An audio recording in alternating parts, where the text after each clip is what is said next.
Hey guys, Boxbox90 here with another deconstruction of your guys' EDH decks.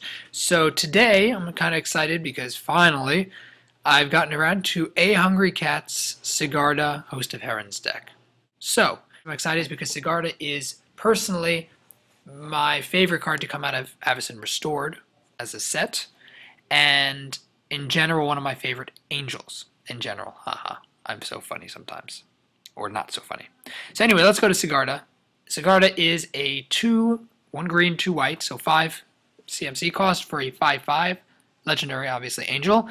Flying, hexproof. Spells and abilities your opponents control can't cause you to sacrifice permanents. What is Sigarda's deck about? Most of the time, Sigarda is used in Voltron style, and that is what this deck does. Because she is such a beastly angel, she is flying, so she has evasion. She is hexproof, which means she's double evasion, not just evasion in terms of attacking and blocking, but also evasion in terms of being protected, protects herself. That's pretty awesome. And she doubly protects herself because you can't be forced to sacrifice her, which is one of the best ways to deal with hexproof in general. So that is pretty ridiculous. Overall, she's a beast package, totally worth her value. Now, she's at the top of a curve here. So in this, skipping the advertisement, let's quickly look at the curve because remember, she's 5. So in a Voltron deck, the goal is to get stuff to get her out, put stuff on her, / attack with her, beat your opponent's face. So the basically curve reflects that. This is, I suppose, a more competitive focused deck just because it's really up to Sigarda to win you the game, and the curve here reflects it. It's very much a lot of stuff in the cost from 1 to 4, and then 5 a little bit, mostly because Sigarda should be landing by then, if it hasn't landed before. And then later game is less important because it's really about winning with Sigarda. So, Sigarda is the monster. So of course, when you have a Voltron general, especially one this powerful, you want to try to make it even scarier because you want to win faster. You don't want to give your opponent a chance to find a way to manage to deal with her. You want her to be ridiculous. Let's first check out this sort of package that's going on here in terms of boosting / protecting Sigarda. So first off, let's quickly run through. So pretty much you put in lots of equipments because she's hexproof. Some Voltron generals don't have the hexproof. They're shrouded or they have other forms of protection, or you want to protect them because they don't have that. They're just very powerful. Say my own Rafik, if you built a Voltron deck with Rafik, he doesn't have any innate protections, but he's so powerful that you really want, it's worth investing to protect him. Sigarda doesn't really need that much. So really what we want is not protection, really that much more, outside of maybe indestructible. We want power, real power. So we got Batterskull, which is 4+4 vigilance lifelink. So the vigilance is really nice because it allows her to block as well, and she'll be a 9/9. That's pretty powerful. And the lifelink is kind of irrelevant. You can get Batterskull out with an equipment search, such Stoneforge Mystic. Say over here we have Stoneforge Mystic, or I don't see, he doesn't have the giant that I always forget the name of. The giant, that's Stoneforge Mystic. Bama Sledge, it's a fine card, but I think you don't need it. Coalition, oh wait, where am I going? Here. Okay, so we have Nim Deathmantle. It gives her Intimidate, which is really important. Makes her black, which is even more important. So she becomes a black angel, or black zombie angel. And it's 2+2, so an okay boost, but the Intimidate is the main factor because it gives her a massive evasion. It's also good that if someone manages to kill her and put her in, and she could go to your graveyard, you can revive her for 4 and reattach it. So Nim Deathmantle is a great way of saving her.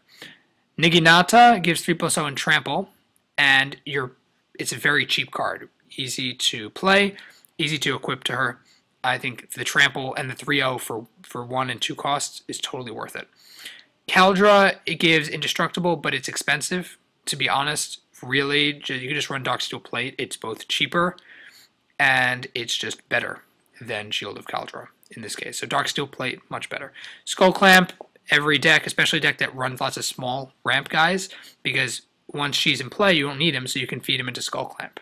That's actually pretty cool rhyming there. But anyway, so yeah, Skull Clamp, of course, Sword of Feast and Famine, Sword of Fire and Ice, Sword of War and Peace.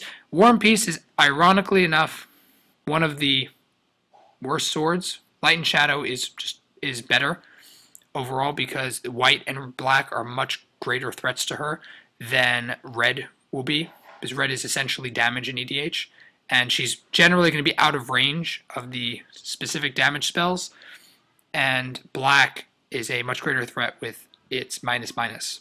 So I would say War and Peace out for Light and Shadow since apparently this deck is not budget, given the fact that what it has in it. So yeah, do that. And Jete is, of course, any deck running Voltron would want to run Jete, and Jete is ridiculous. So, and also you have some of these auras.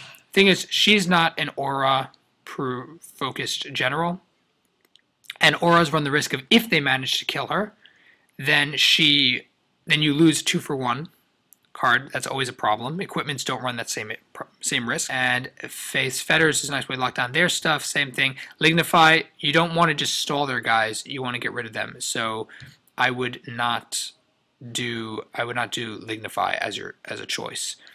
There are better cards. There's something Cradle, which I'm not sure if you ran. I don't think so. No.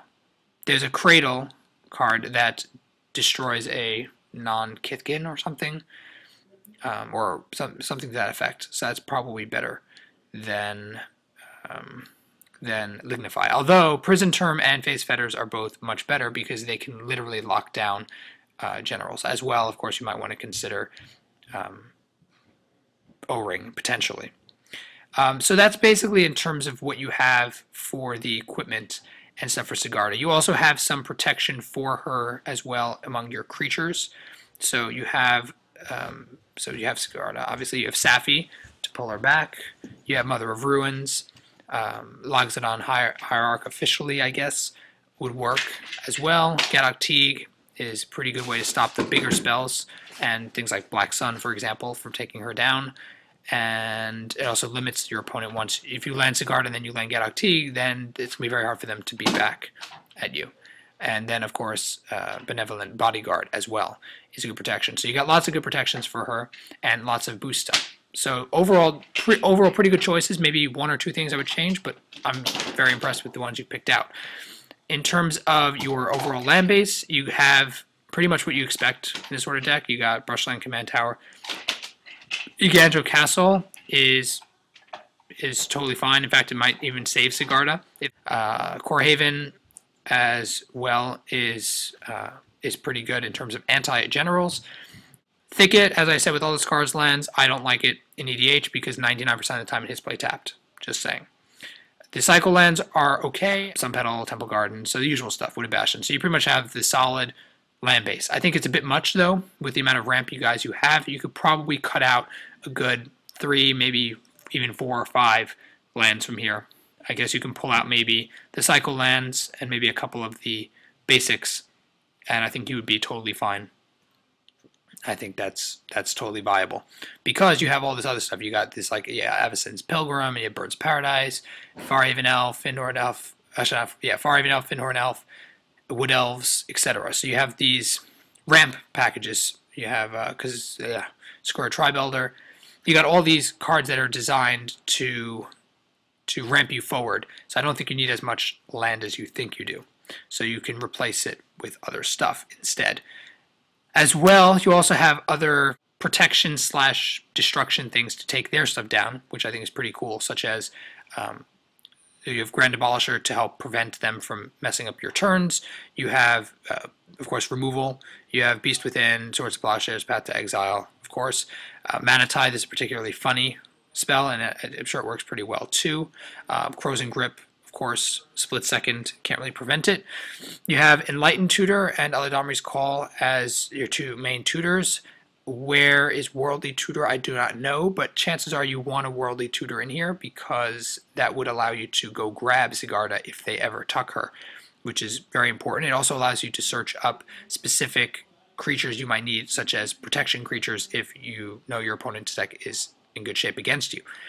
So those are something you should consider maybe doing. In terms of your Wrath effects, things like Cataclysm are fantastic because you don't lose your own your card, Sigarda. So you also have more ramp stuff, but in terms of Wrath, let's keep it to that. You have Day of Judgment and Wrath of God, Terminus.